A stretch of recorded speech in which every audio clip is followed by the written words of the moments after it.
Stardate 979.7108. Welcome to a special edition of Star Trek Discovery Pod. I'm Mike Moody. Joining me on the view screen is Grant Davis and Mariah Gossett. Clyde Haynes. Guys, welcome. Today we're live streaming a special pod to break down and to celebrate arguably the biggest Star Trek news of the year. Enterprise is coming to Blu-ray. What am I here for? No, we're getting a new Star Trek series with Anson Mount as Captain Pike, Rebecca Romijn as number 1, Ethan Peck as Spock, set on the Enterprise, and it has a great, long, nerdy-ass title, Star Trek Strange New Worlds. Yeah, that's right. This was announced today, May 15th by CBS All Access, and the log line for this series says, Strange New Worlds will follow Pike, Spock, and number 1 in the decade before Captain Kirk boarded the USS Enterprise as they explore new worlds around the galaxy, and they probably won't die. Or, at least most of them won't die. No death. That title, Strange New Worlds, has me really optimistic for what this series will offer. So we're going to break down everything we know about this new series in this short little bonus ep. And if this is your first time watching or listening to the pod, hey, we're a Star Trek podcast covering all the new Trek shows from Discovery, Short Treks, Picard, and now Strange New Worlds and more. So you can subscribe to our show anywhere you find podcasts. Just visit our website for the subscription links at StarTrekPod.co. And we are streaming live on YouTube. So if you're watching us live, join in on the chat like Marge and Choopy, and let us know your opinion on the new series announcement and drop any comments, questions right in the chat. A little later, we'll be answering some of your questions and sharing some of those live comments. So tag us at Star Trek Pod if you want to see your comment, or just write capital P, capital O, capital D in all caps before your comment or question. Okay, just to orient everyone, I'm going to hit up the relevant facts we have from CBS about Strange New Worlds. We know that Handsom Mount, Rebecca Romijn, and Ethan Peck will reprise their roles on the Enterprise, which we were all introduced to in Disco Season 2. The show is going to take place a decade before Kirk gets the keys to the Enterprise in the Prime timeline. We, of course, don't have any dates in terms of production or premiere dates. I'm sure that kind of information is going to roll out very slowly during the quarantine, but there is already some good development on the show already. The series premiere script is already written. It was written by Akiva Goldsman, who wrote and directed a number of Discovery episodes, as we know. Story by Goldsman, Alex Kurtzman, and Jenny Lumet. Goldsman and Kurtzman and Lumet will serve as executive producers, in addition to Henry Alonzo Myers, Heather Caden, Rod Roddenberry, that's Gene Roddenberry's kid, and Trevor Roth. Alex Not Kurtzman, Trevor Roth. Fucking Trevor Roth. I'm out. Alex Kurtzman says, these iconic characters have a deep history in Star Trek canon, yet so much of their story has yet to be told. With Akiva and Henry at the helm, the Enterprise crew, and its fans are in for an extraordinary journey to new frontiers in the Star Trek universe. We also have Aaron Byers, Akela Cooper, and Davey Perez serving as co-executive producers. Alex Goldman will remain as executive producer. All right, so you're basically getting some new blood in the writer's room, headed by Akiva and Alex Kurtzman, the Brannon and Braga of this era of Star Trek. So let's get some hot freaks. Hot freaks! If you're just listening to us for the first time or watching us for the first time, a lot of podcasts will give you hot takes, but we're a Star Trek podcast. We give you hot freaks. Always hot. So, Always freaks. who wants to go first? I'll go first. All right. this is, I don't know. I have such a mixed opinion about it. Like I get that what's his name? Anson Mount was very well received by most viewers of the Star Trek universe, of the fan base. Everyone was really excited for his performance. But at the same time, they are really wedging in this show between what it seems like are already established timelines on the top and bottom in a way that feels like more prodded by fan service than probably initial conception or original conception. They're more like, hey, we have this star that everyone really wants a show from. Can you make a story for it? Which, it could be great, but I don't know. I don't know necessarily what to make of it. I do appreciate that since we started this little podcast venture, it seems like Star Trek is very happily hooking us up with a bunch of content we can discuss nonstop. So, I'm eager to see what more develops of it, but I think it'll be tough for them to film everything over Zoom calls. Yeah. I got to jump in and say I love it. I think we all knew this was coming. Grant, you say fan service, and I say this is capitalism at its best. This is a traditional spinoff. This is what happens, right? This is Cheers, and you go, well, we got to do something with Fraser Crane, right? Like, why not spin this off? Like, this is everything that we've seen in television history. I just feel like we don't see it that often anymore. But here was a situation where they brought in Pike and Spock. And yes, I complain that we didn't see Spock nearly soon enough. But when we got him, it was like, yeah, I want to see more of this Enterprise. And I thought it's a perfect fit. They jumped Discovery, 3,000 years in the future? They've 1,000. cleared the slate. 1,000 years?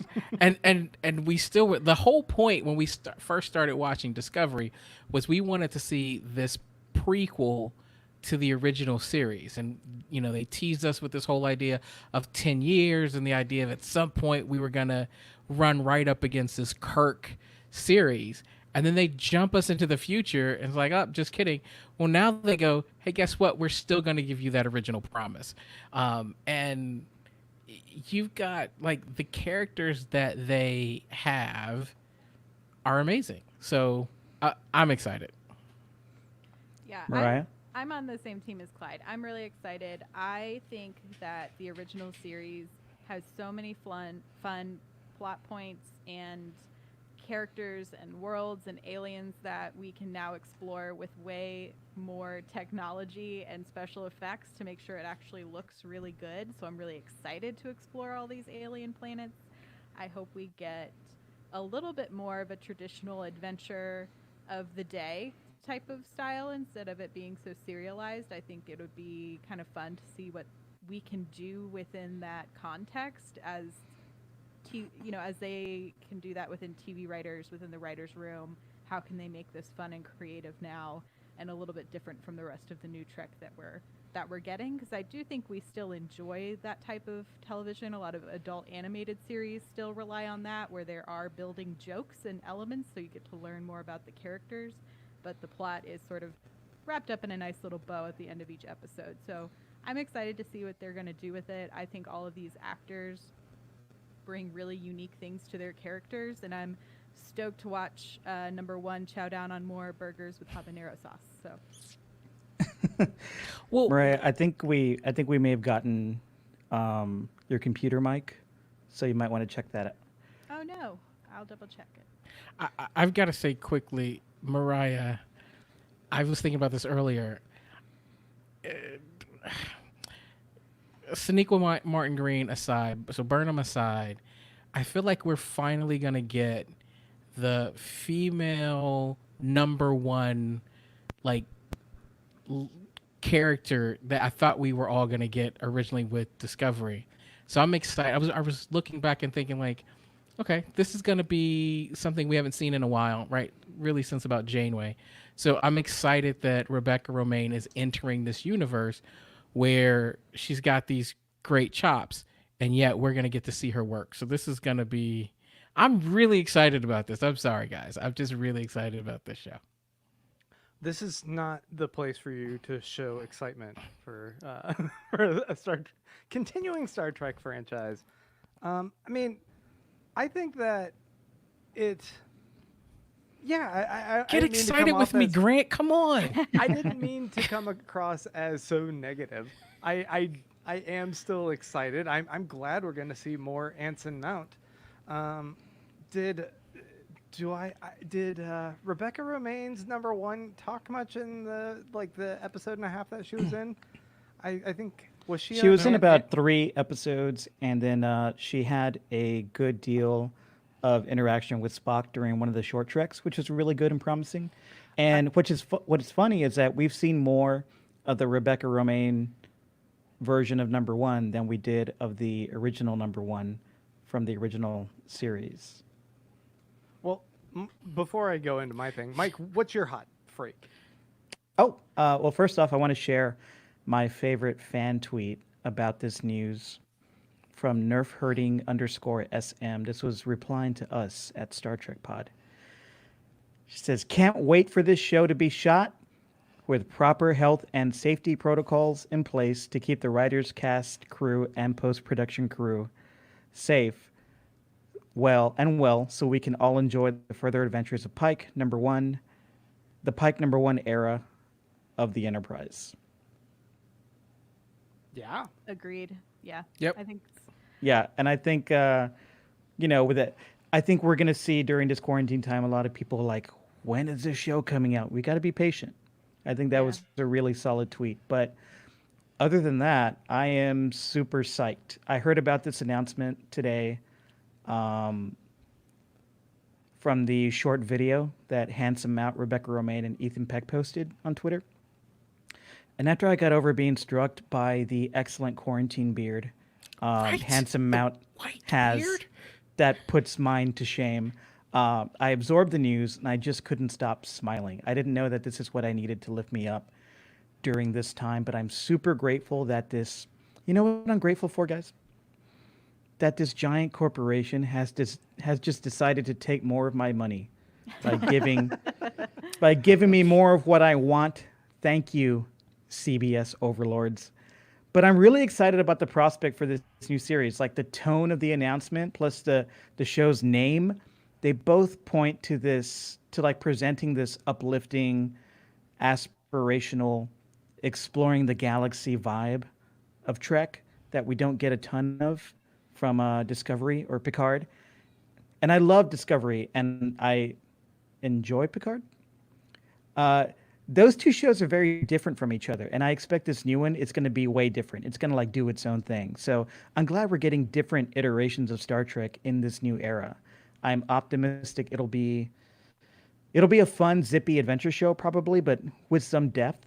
And it's just going to explore the vastness of the 23rd century. It's going to be great. I hope with this and with Lower Decks, we'll see more shows down the line over the next decade that will take Trek into like different directions, and we'll see like new creators tell new stories with this franchise. That's what I'm excited about. But Grant, your point is very well taken. This is a huge reaction to the fan reaction to Ethan Peck. I mean, really to Anson Mount. And I think a lot of people liked Ethan Peck too. But I'm all about that Romijn, baby.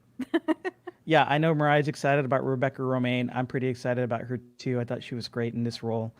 And I'm excited to see what she does with #1 because Gene Roddenberry's main squeeze, Majel Barrett, played #1 back in the original series. And she was cut out of the production really quickly.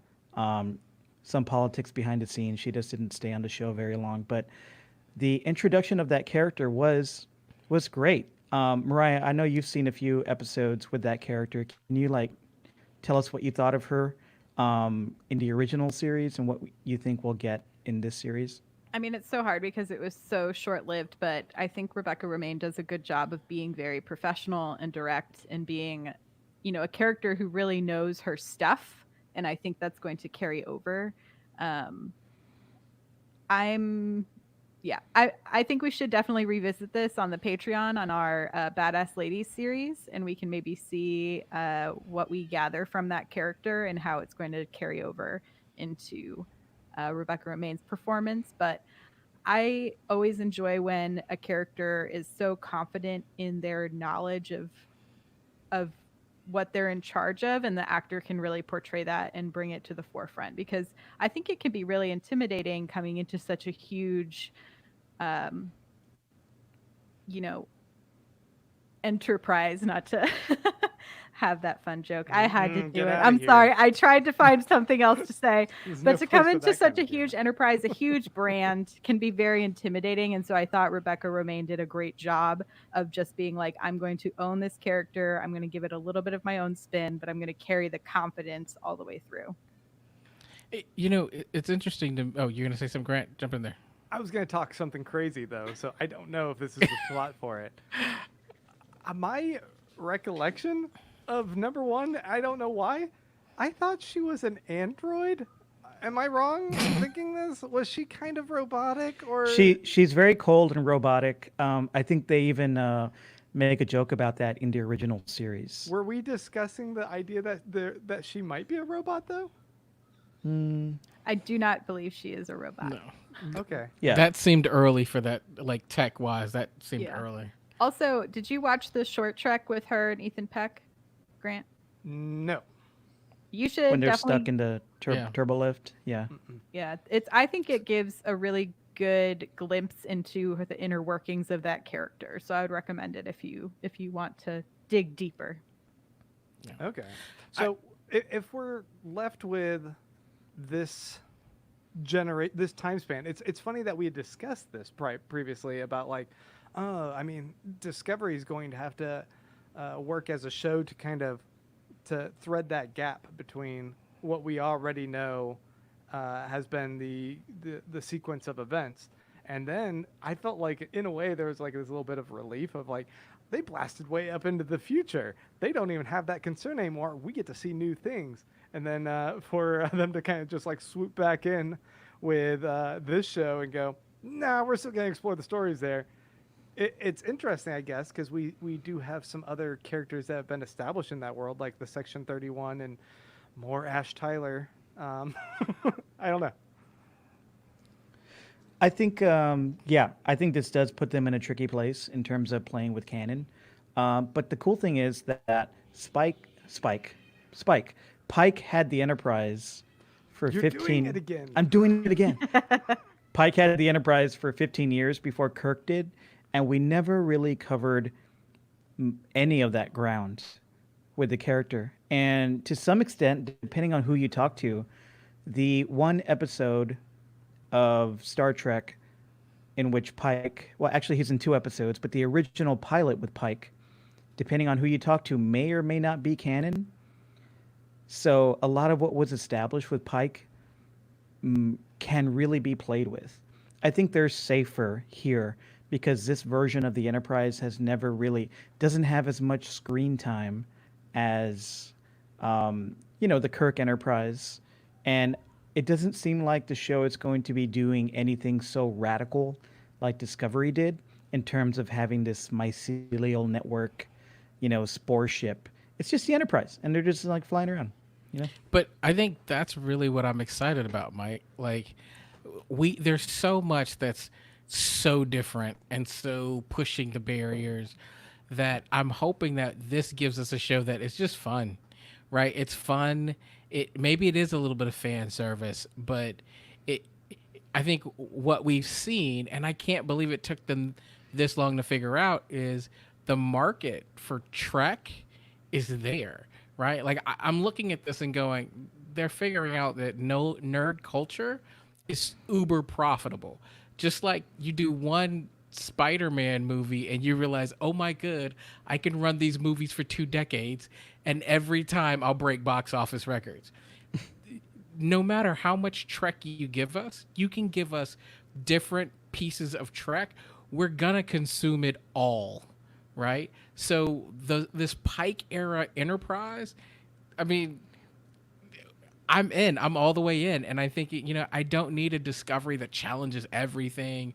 I don't need something that's going to push the boundaries so far. I just want something that I can turn on and really enjoy. And I'm seeing characters that I want to follow and want to know what's next. And the stories are written well. And I think that's what I'm going to get from this crew. Yeah, I don't necessarily want or think we'll get a regression because, we have Discovery, we have Picard. Those are definitely plotted out like current peak TV dramas. But I think we're going to get a little bit of a little mix, maybe something like Fringe, where it's some episodes of the week, but then you have a long arc going through. But I think we'll get more like fun, fizzy Star Trek planet exploration type things. Like Mariah, I think you're the one who really likes the away missions on Discovery. We'll probably get a lot more of that here since this series is called Strange New Worlds. So we're definitely going to go visit some strange new worlds, hopefully in every episode or every other episode. So, do you think if we get away missions, will there be an ongoing running joke about red shirts? Oh, I hope so. I mean, maybe I'm the only one who's like a little bit skeptical of how much the Trek universe can continue to expand so rapidly. I mean, the universe is ever expanding, Grant. Haven't you heard? Sure. Okay, fair enough. But at the same time, I understand taking a look at Marvel's model of like, man, you can just keep cranking out movies left and right and left and right, and there's an unquenchable thirst for that.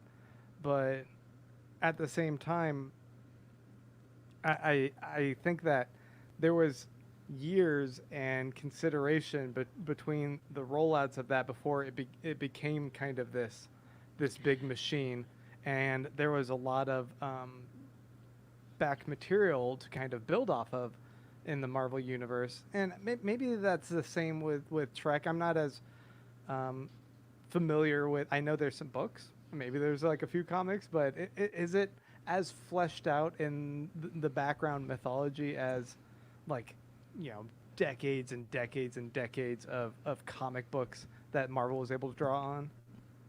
There is a lot of ancillary material. I mean, Trek has been around as a franchise for what, 50 years? Just about. And during that time, we've always had Trek represented in some form, whether it was novels, books, comic books, and then, of course, TV shows and films. And if we only had the TV shows and films, I think there's enough to explore that was presented in those that, there's a large history and there's a large mythology. And that's great. But I would like this show, even though it's a prequel, to build upon that and give us brand new things. I mean, Grant, we watched Enterprise. Like, we literally watched the series Enterprise. We'll watch anything. Not me. Not me. And okay, I'm setting myself up unnecessarily as a foe here. I get that, but I guess it's just like being inundated in this world with too many things. I recognize that as a member of this podcast, I'm pretty much signing myself up to watch every single one of these, and also on time, and also discuss them. So if I'm a little bit like, oh, okay, this is going to be a lot, and they're going to layer on top of each other, and now we have Picard running at the same time as Discovery, running at the same time as the Strange New Worlds, running at the same time as a Section 31. Maybe. Well, they're not all going to run. They're not all going to run at the same time. These are going to be like 8 to 10 to 13 episode seasons that are not going to run currently. Well, I mean, it's going to be like maybe a week break between one show and then the next, right? Which And then sounds there's an Not animated necessarily. Not necessarily, because we will have the live action shows are going to be Strange New Worlds, Picard, and Discovery, right? Right. We might get the Section 31 show that keeps going. The light switch keeps turning on and off on that, so I'm not sure what's happening with that. And then the other two shows are aimed at different audiences, and they're on different networks. The animated shows. And this just means we are going to get Trek year round, but also Like there was a question about online. I was seeing people talk about fan fatigue or franchise fatigue, but I don't think we're gonna get that here because it seems to me like these are really different shows, even though they take place in the Trek universe. Plus, we're a streaming culture now, so you don't really. I mean, you can watch these whenever you want; they'll always be there. We can't.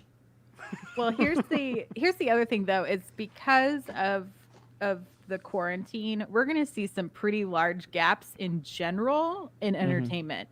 So I know today they started recording the soundtrack and the music score for Discovery, which means we're getting to the later half of post-production, which is encouraging, but that still means, a final edit hasn't been made. It has not been mixed. It has not been mastered. So there's still a lot that needs to be done there.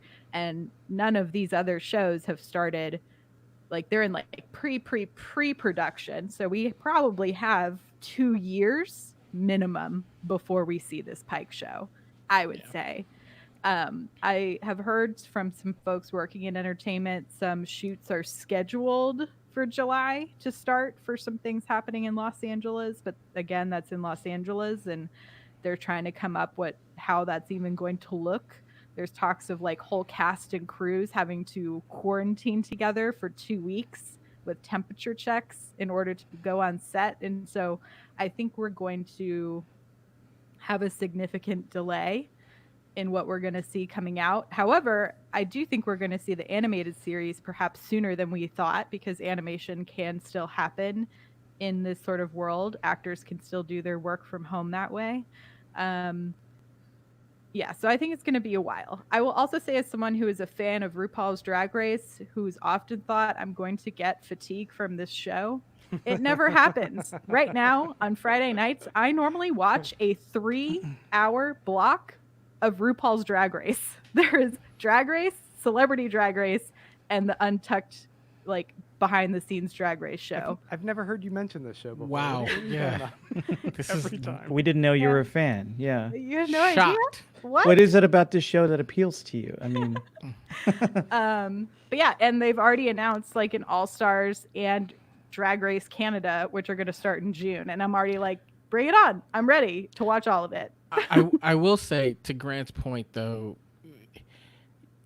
we are in peak TV, and I'm finding even in a quarantine world, I can't get to it all, right? So I've got to really love it, and it has to stay top of mind. Like, I'll binge 3 episodes and then realize that 3 weeks have gone by and I haven't come back to that because there's just so much stuff to watch. So I think that's the only risk, is that there's so many options. You have to structure it and have a strategy about when you offer it, so that it's almost like the minute that Discovery ends, you're providing content that people can go right into, and then just keep it going. So there's almost not an off cycle. So it's like year-round Trek. But if we need vacation from Trek. Well, I'm sure there's still going to be the typical breaks in TV when new stuff is not on. Usually the like November, December block is pretty much reserved for those big like seasonal blockbusters for families going to the movies. I think that's still going to be an off time for television. And then there's also usually that weird August, September gap where we usually see a gap in new TV. But we'll see if that trend actually continues. Okay, well, let's stop. I was just going to say, I'll stop whining. We'll move past that. Let's get into talking about the show a little bit more, because here's what I'm wondering. With shows like Breaking Bad, when that ended, they followed it up with the prequel, Better Call Saul. And a lot of the complaints about Better Call Saul is, well, we know where Better Call Saul ultimately ends. It ends at the beginning of where Breaking Bad is. And I would say, they did a brilliant job in, once again, taking the outline of what Breaking Bad was and applying that to Better Call Saul, where you're going to show a character transform from one type of person into another through the entire series arc. and it's going to be a slow character study that's done really well. But also, we're going to bring in some of these outside players, some of which we also kind of know the fate of, and others who we really do not. And it's going to make it fascinating. I guess, in a way, what they also did that was really smart in that show was they dangled these events that happen after Breaking Bad.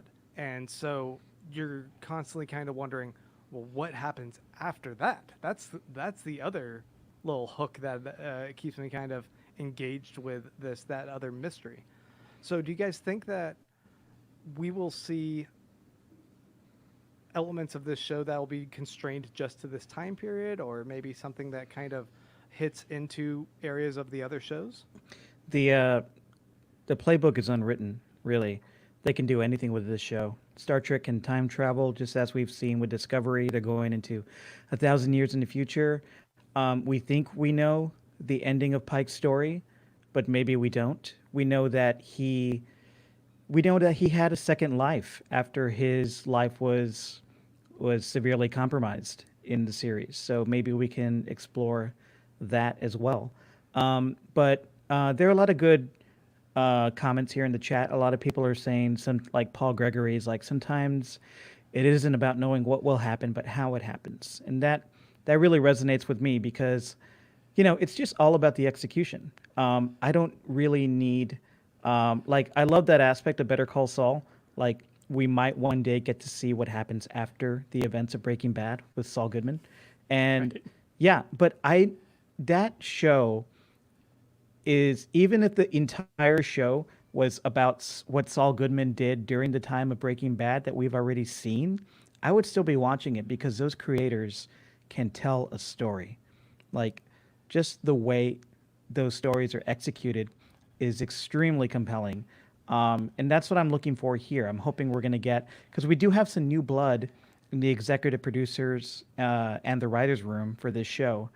We have Akilah Cooper. She's an NAACP nominated writer. She's written for Grimm, Luke Cage, American Horror Story, The 100. That's a really good lineup. And Davy Perez, who's written for Supernatural and American Crime, which is a really little scene drama, but it's great. So we're going to have some new blood in here. These aren't just writers. These are people who are positioned as executive co-producers for the show. So I hope we're going to get some new stories from people like this. And in terms of new stories, I think I want to see Pike. One of the things I loved about Discovery with Pike was watching him interact with the rest of the crew, like Stamets or, people outside of the bridge. So I'm really looking forward to what the supporting cast of this show will look like. And I think we definitely need more representation as of now with the cast on this show, because now we only have the 3 leads that we know of. But there's opportunity there, right? Trek has always used the bridge and the ship to show, to present this great idealistic version of true representation on TV, and they have another chance to do it here. I'm just feeling really positive about all this. I hope that's okay with you. I got so excited when you brought up time travel and like Mirrorverse, because the original series also had a Mirrorverse episode that is one of my favorites, and the idea of a Mirrorverse Pike just got like Handsom Mount in Mirrorverse. Can we just take a minute to appreciate what that could be? Do you think he's I'll be in my Mount bunk in the mirror universe? Do I think what? He's Ugly Mount over there. Oh, I do. Not what think if he has so. an eye patch? A scar. Ooh, yeah. Mirrorverse Pike has to have a scar. He's gonna be edgy. He has like some acne scars. Like, has wears leather all the time. Pierced earring and a motorcycle. Hey, let's dive into some of these audience or listener comments and questions. Okay. Let's see. Did you guys see any that you want to point out? Spillman Tom has a question saying, does Pike have a dog or cat on board? Wow. I see Pike as a bunny man. A bunny Oh, man? God. You're a bunny man. You're projecting. I think, think- he's a dog person. I think number one is a cat person. Tension. Okay. Mm. I don't know. He's gonna have like a weird pet tribble or something. Oh, that could be fun. I thought I was trying to look for a comment that I saw earlier.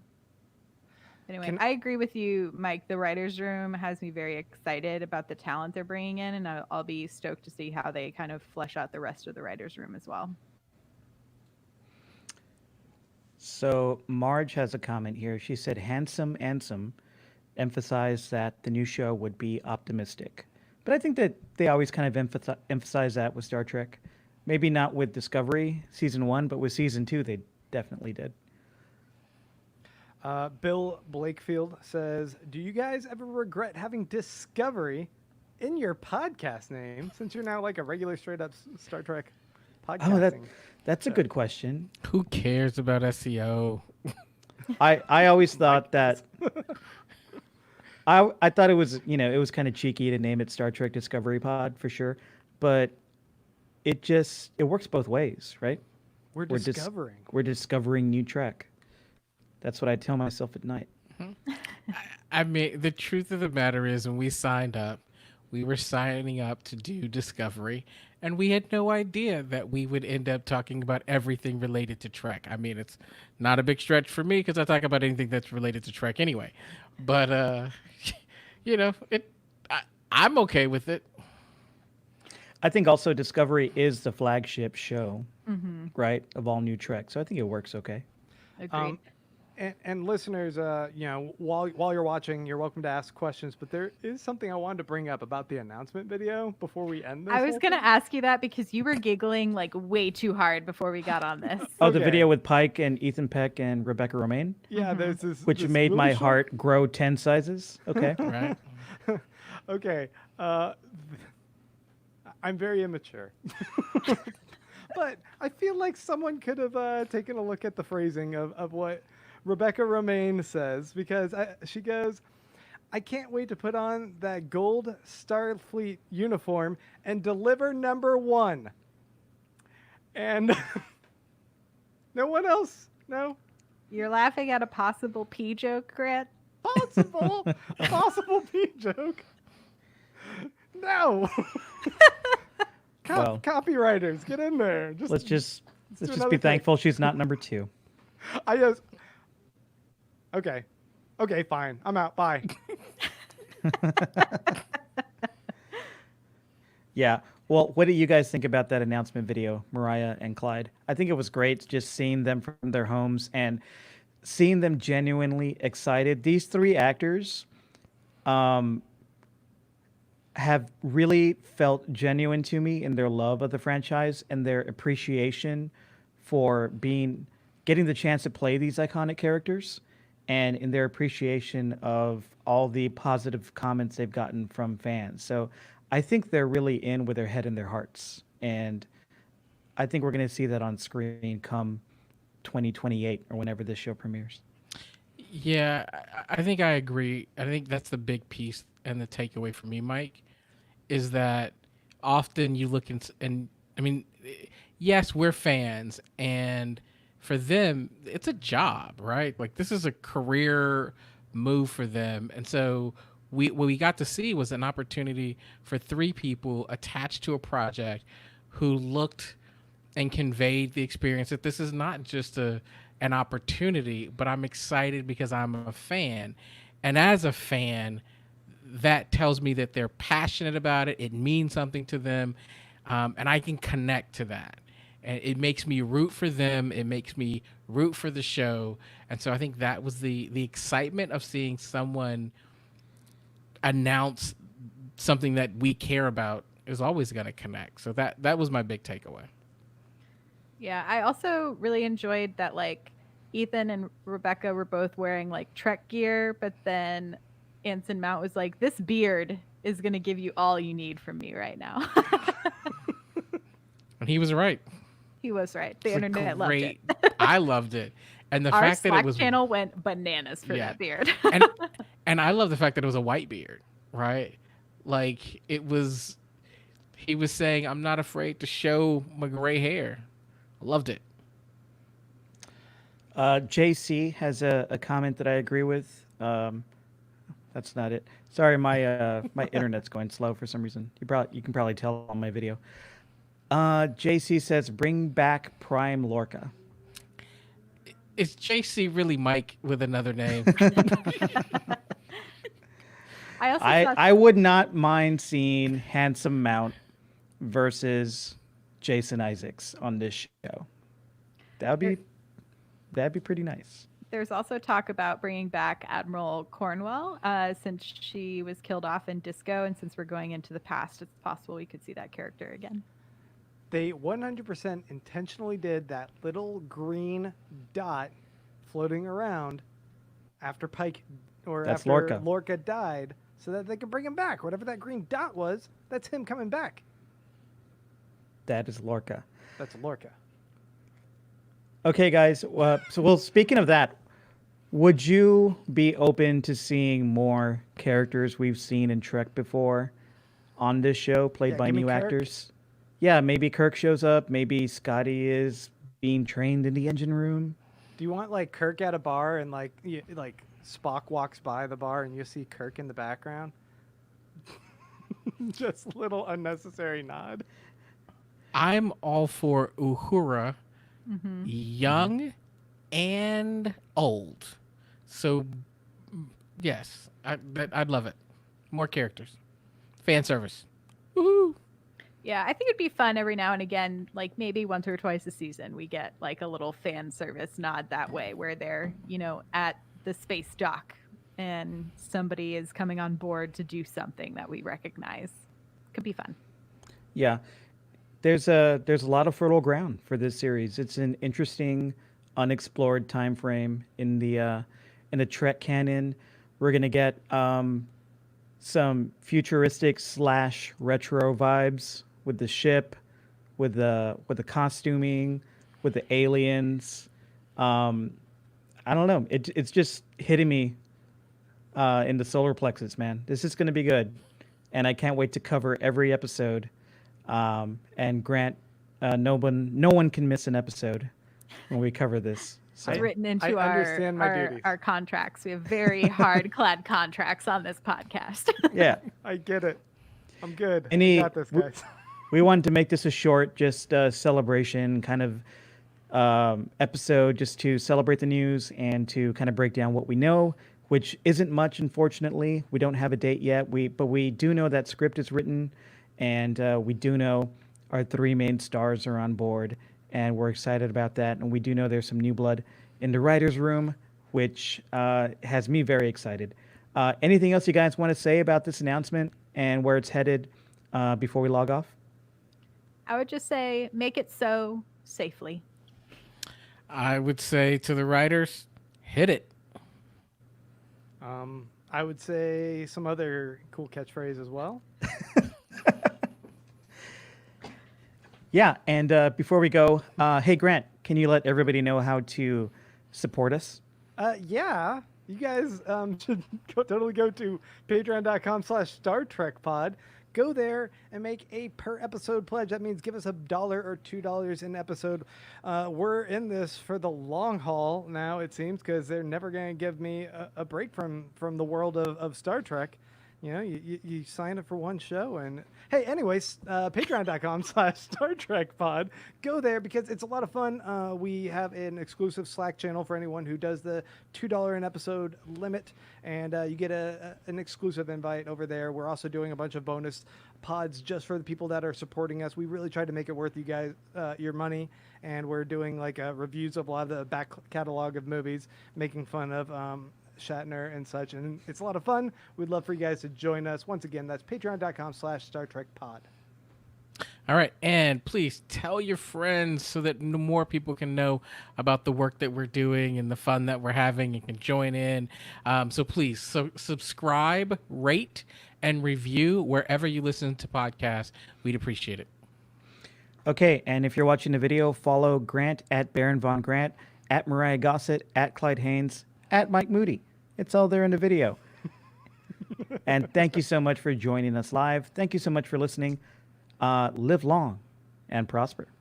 Bye. Later.